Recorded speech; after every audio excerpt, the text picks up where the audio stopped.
हाय, क्या आप लोग भी अपनी मेडिक्लेम पॉलिसी का प्रीमियम कम करना चाहते हैं? क्या आप भी चाहते हैं कि आपके पास बेस्ट फीचर वाली मेडिक्लेम पॉलिसी हो?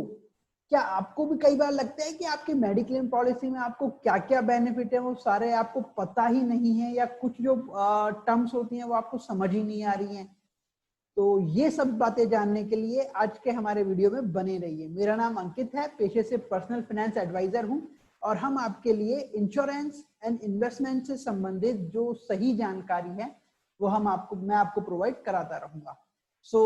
जानते हैं आज मेडिक्लेम पॉलिसीज इन इंडिया क्या चीजें हैं जो आपके प्रीमियम को डिसाइड करती हैं और क्या चीजें हैं जो आपको किसी भी मेडिक्लेम पॉलिसी को चूज करते वक्त ध्यान रखने चाहिए।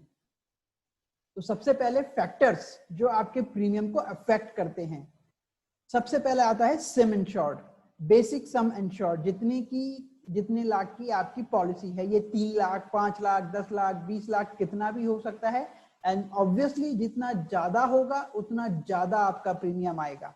अब एक सही सम इंश्योर्ड कितना होता है एक फैमिली के लिए और कैसे आप इसे कैलकुलेट कर सकते हैं, ये मैं आपको अगली स्लाइड में डिटेल से बताता हूँ।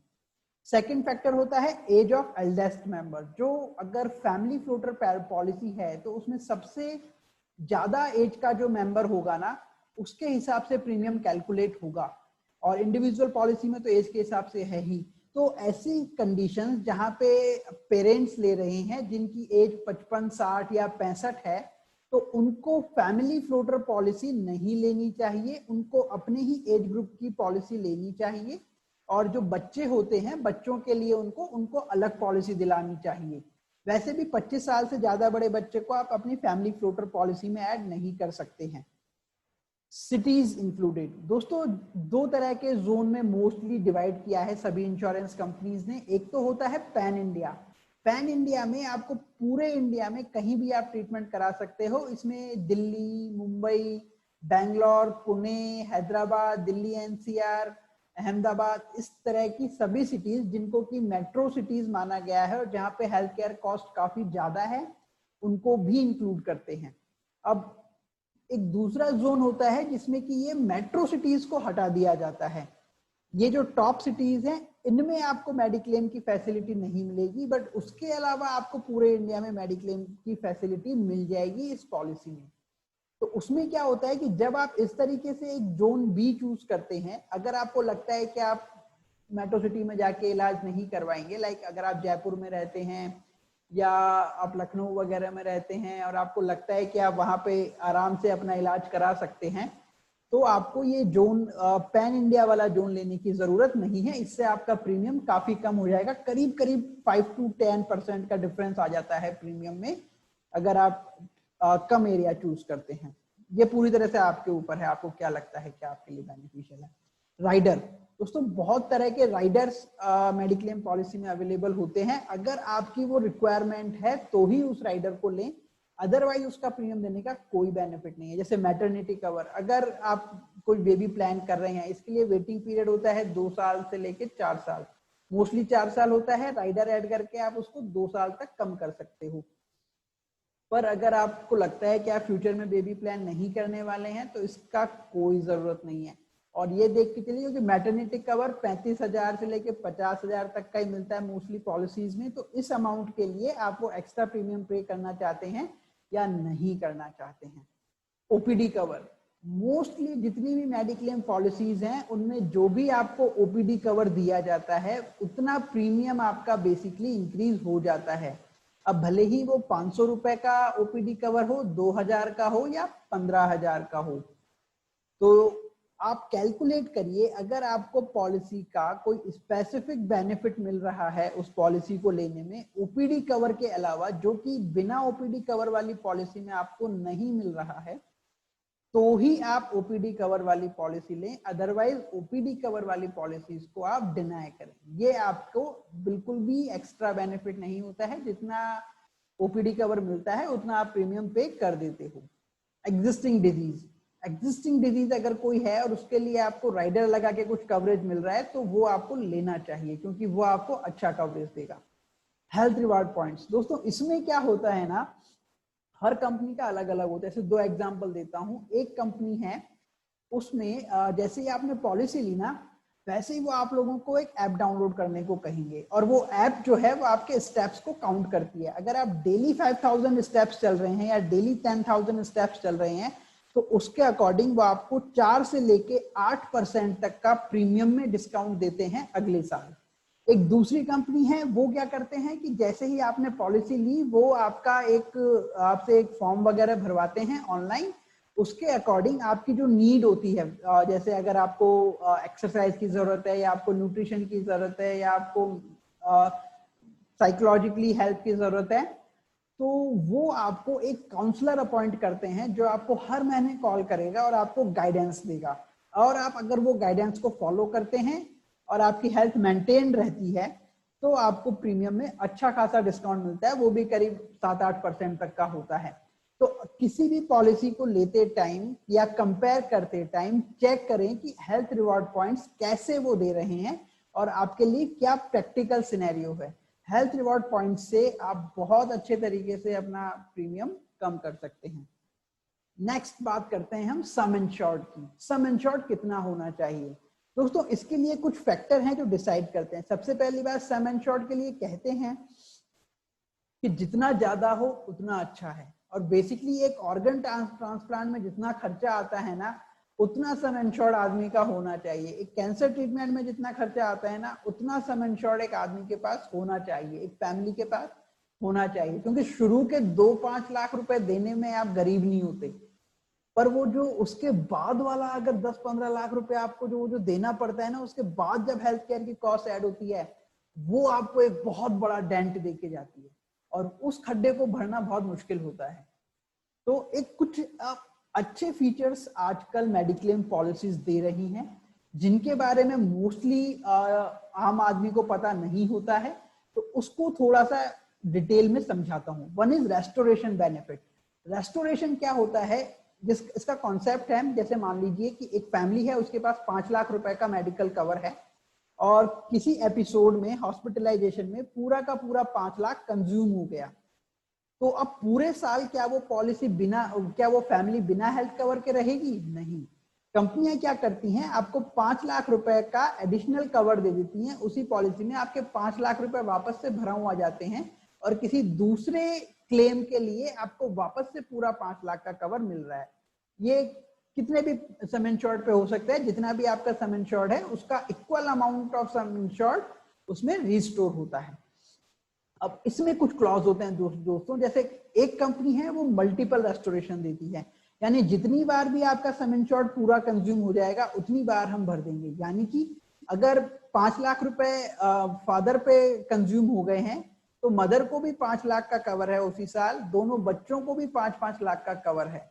और अगर चारों को एक साथ, मान लीजिए कोई रोड एक्सीडेंट में उनकी इंजरी होती है, 5 लाख की पॉलिसी है, पर हॉस्पिटल में चारों का मिला के खर्चा आता है 17-18 लाख, तो पूरा का पूरा मेडिक्लेम पॉलिसी कवर कर देगी।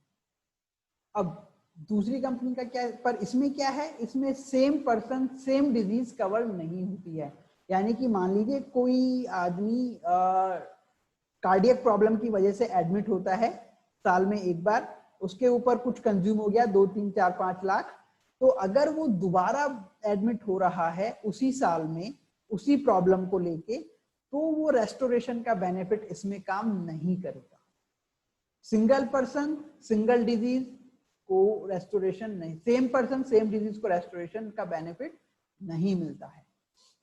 दूसरा क्या होता है कि कुछ कंपनीज ऐसी होती हैं जिसमें कि आपने एक बार आपका 5 लाख कंज्यूम हो गया, जैसे ही 5 लाख आपका कंज्यूम हुआ, तो आपको वो एक 5 लाख का रेस्टोरेशन और दे देंगे, बट उससे ज्यादा वो नहीं देंगे। कुछ कंपनीज में क्या होता है कि मान लीजिए आपका पहला क्लेम आया, पहला क्लेम मान लीजिए आपका 1 लाख रुपए का ही आया, अब आपकी पॉलिसी में बचे 4 लाख रुपए, तो वो पहला क्लेम आते ही आपको 5 लाख रुपए का रेस्टोरेशन और दे देंगे, और नेक्स्ट ट्रीटमेंट के लिए आपके पास बचते हैं 9 लाख रुपए नेक्स्ट क्लेम के लिए। तो इस तरीके से आपको अच्छे से समझने की जरूरत है, जब आप पॉलिसीज को कंपेयर कर रहे हैं, तो किसका रेस्टोरेशन बेनिफिट आपको ज्यादा अच्छा लग रहा है और कितना आप सम इंश्योर ले रहे हैं, उस पर वो काफी डिपेंड करता है। अपने एडवाइजर से अच्छे से समझ के इसको लें। No claim bonus, no claim bonus में क्या होता है कि अगर आपने पूरे साल कुछ भी क्लेम नहीं लिया है तो कंपनी आपको आपके सम इंश्योर्ड में एक इंक्रीज देती है जो 5% से लेकर 10% तक हो सकता है। एक पॉलिसी आती है जिसमें कि ये नो क्लेम बेनिफिट 50% तक भी होता है, वो एक ही पॉलिसी अवेलेबल है। अब होता क्या है कि ये बेसिकली आपके सम इंश्योर्ड के बराबर होता है, यानी कि अगर आपके पास 5 लाख की पॉलिसी है तो आपको रेस्टोरेशन के थ्रू 5 लाख का और कवर मिल जाएगा और वो आपके बेसिक सम इंश्योर्ड में इंक्लूड होगा। यानी कि जैसे मान लीजिए कि 10% का आपका नो क्लेम बोनस है और 5 साल आपने कुछ भी नहीं लिया है कवर, कुछ भी क्लेम नहीं लिया है, तो आपको 5 लाख की पॉलिसी में 2.5 लाख और ऐड हो गए, 50-50 हजार करके 5 साल, तो अब आपके पास 7.5 लाख का कवर है। अब कुछ कंपनीज होती हैं जो ऐसा करती हैं कि अगर आपके पास 7.5 लाख का क्लेम है और अगले साल आपने कोई भी क्लेम ले लिया तो अब आपको उसके बाद 5 लाख का सम इंश्योर्ड काउंट होगा और उस पर वापस से एनसीबी लगेगा, नो क्लेम बोनस लगेगा।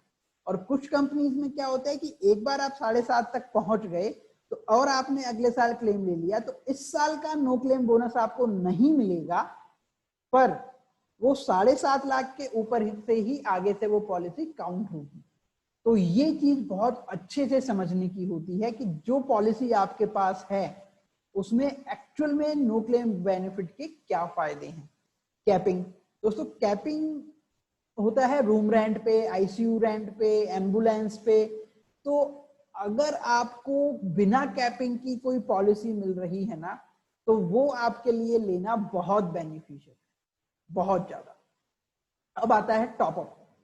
आप अपना सम इंश्योर्ड कैसे डिसाइड करेंगे, इसमें रेस्टोरेशन और टॉपअप का बहुत बड़ा रोल है। टॉपअप क्या होता है, मान लीजिए आपकी 5 लाख की पॉलिसी है, अब 5 लाख की पॉलिसी में आपका प्रीमियम आता है फैमिली फ्लोटर में करीब 13 से 14 हजार मान लीजिए, और एक आप पॉलिसी लेना चाहते हो, आपको 5 लाख का कवरेज कम लगता है, आप 15 लाख की पॉलिसी लेना चाहते हो, तो अब आपको 15 लाख की पॉलिसी लेने के लिए आपको कम से कम भी नहीं तो आपको 24-25 हजार रुपए का प्रीमियम देना पड़ेगा। अब इसमें टॉपअप में क्या होता है, आपकी बेसिक पॉलिसी है 5 लाख की, उसके ऊपर आपकी टॉपअप पॉलिसी होती है 10 लाख की मान लेते हैं, तो वो 10 लाख का प्रीमियम आपका 2-2.5 हजार रुपए ही आएगा, यानी कि 15 से 16 हजार रुपए में आप 15 लाख से कवर हो, कंपेयर टू आप जो 24-25 हजार रुपए देते 15 लाख की पॉलिसी के लिए। तो टॉपअप लेने का फायदा क्या है, टॉपअप में तो पैसा तो हमारा काफी बच रहा है। टॉपअप तब काम करता है जब आपका बेसिक सम इंश्योर्ड कंज्यूम हो जाता है, समझ में आया। बेसिक सम इंश्योर्ड कंज्यूम होने के बाद ही टॉपअप पॉलिसी काम करेगी, और जितना जैसे कि आपको बेसिक पॉलिसी में अकॉर्डिंग टू सम इंश्योर्ड काफी सारे बेनिफिट अदर टाइप के मिलते हैं, वो सब आपको टॉपअप पॉलिसी में नहीं मिलते हैं। टॉपअप पॉलिसी केवल और केवल मेडिकल रीइंबर्समेंट के लिए होती है, उसमें आपको मेडिकल चेकअप और इस तरह की कोई फैसिलिटी उसमें नहीं मिलती है।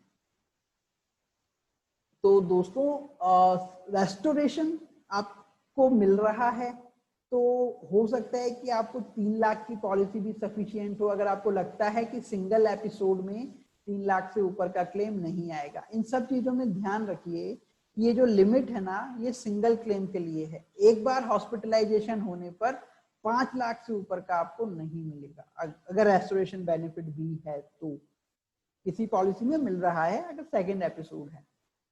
और टॉपअप में आप वो जो सिंगल क्लेम है उसमें आपका बेसिक 5 लाख कंज्यूम होने के बाद आगे के 10 लाख तक के क्लेम के लिए आपकी टॉपअप पॉलिसी काम करेगी सिंगल एडमिशन पे। पर अगर अलग अलग लोग एडमिट हो रहे हैं तो रेस्टोरेशन बेनिफिट आपका काम करेगा, आपका टॉपअप सेव रहेगा।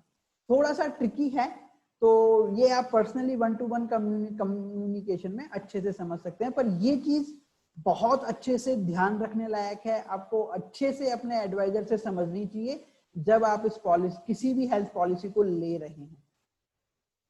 कुछ अदर इंपॉर्टेंट फैक्टर जो कि एक हेल्थ पॉलिसी को आपको एक राइट पॉलिसी चूज करने में हेल्प करते हैं, which is alternative therapy, Ayurvedic, यूनानी, नेचुरोपैथी। कुछ कंपनीज हैं जो इन ट्रीटमेंट के लिए भी आपको up to sum insured coverage देती हैं, और बहुत सारी पॉलिसीज ऐसी हैं जो इसको डिनाई करती हैं। तो अगर आप in treatment policies, in treatments में आप भरोसा करते हैं आयुर्वेदिक और नेचुरोपैथी में, तो आपको ये वाला कवर लेना चाहिए। पर ये बात ध्यान रखिए कि सभी तरह के मेडिक्लेम हॉस्पिटलाइजेशन बेनिफिट होते हैं, यानी कि आपको एडमिट होना पड़ेगा तभी आपको ये बेनिफिट मिलते हैं। वेटिंग पीरियड, वेटिंग पीरियड क्या होता है कि जैसे आप कोई नई पॉलिसी लेते हो ना, सबसे पहले उसमें 30 डेज का वेटिंग पीरियड होता है। इसका मतलब ये होता है कि पॉलिसी इशू होने के 30 दिन तक अगर आपको कोई भी बीमारी होती है, इन्फेक्शन या कुछ भी, तो वो उसमें कवर नहीं होगी। 31वें दिन से आपके पॉलिसी के बेनिफिट आपको मिलना शुरू होते हैं। पर अगर ये 30 दिन के बीच में आपका कोई रोड एक्सीडेंट वगैरह होता है जो कि किसी भी तरीके से मतलब अनप्लान चीज है, तो वो आपको इसमें कवरेज मिलता है। उसके बाद जो प्री एग्जिस्टिंग डिजीज होती हैं उनके लिए करीब 4 साल तक का वेटिंग पीरियड होता है। और कुछ जो प्री प्लान्ड ट्रीटमेंट होते हैं जैसे कि ऑपरेशन हुआ अपेंडिक्स का, आंखों का, या कोई और थेरेपी, उन सब के लिए 2 साल का वेटिंग पीरियड होता है। 2 साल आपको पॉलिसी कंटिन्यू करनी पड़ती है, उसके बाद आप ये बेनिफिट ले सकते हैं। ये लिस्ट जो है किस डिजीज में कितना वेटिंग पीरियड है, ये आपको आपके पॉलिसी डॉक्यूमेंट में मिल जाएगा। अब जब भी आप पॉलिसी पोर्ट करा रहे हैं तो आपको पुरानी पॉलिसी के वेटिंग पीरियड का बेनिफिट मिलता है। जैसे कि आपने जैसे मान लीजिए आपने एचडीएफसी की पॉलिसी में 4 साल आपने वो पॉलिसी रखी और अब आपका वेटिंग पीरियड सभी तरह के डिजीज के लिए कवर हो गया है, और 5वें साल आप मान लीजिए कि आप अपोलो की पॉलिसी लेते हैं, तो आपको अपोलो की पॉलिसी में वापस से वो 4 साल का वेटिंग पीरियड या 30 दिन का वेटिंग पीरियड या 2 साल का वेटिंग पीरियड सर्व नहीं करना पड़ेगा। इवन अगर आपने कोई पॉलिसी 1 साल कंटिन्यू की है और अगले साल आप उसे चेंज कर रहे हैं, तो भी आपको उसमें वेटिंग पीरियड सर्व नहीं करना पड़ेगा। आईआरडीए ने बहुत स्ट्रिक्ट गाइडलाइन जारी की है इसके लिए। हेल्थ चेकअप, दोस्तों जब भी आप कोई भी मेडिक्लेम पॉलिसी ले रहे हैं और आप 2 पॉलिसीज के बीच में से चूज कर रहे हैं, तो उस पॉलिसी को चूज करिए जिसमें आपको हेल्थ चेकअप ज्यादा फ्रिक्वेंटली मिल रहा है। कुछ पॉलिसीज में हेल्थ चेकअप आपको ईयरली मिलता है, कुछ में 2 साल में मिलता है, कुछ में 3 साल में मिलता है।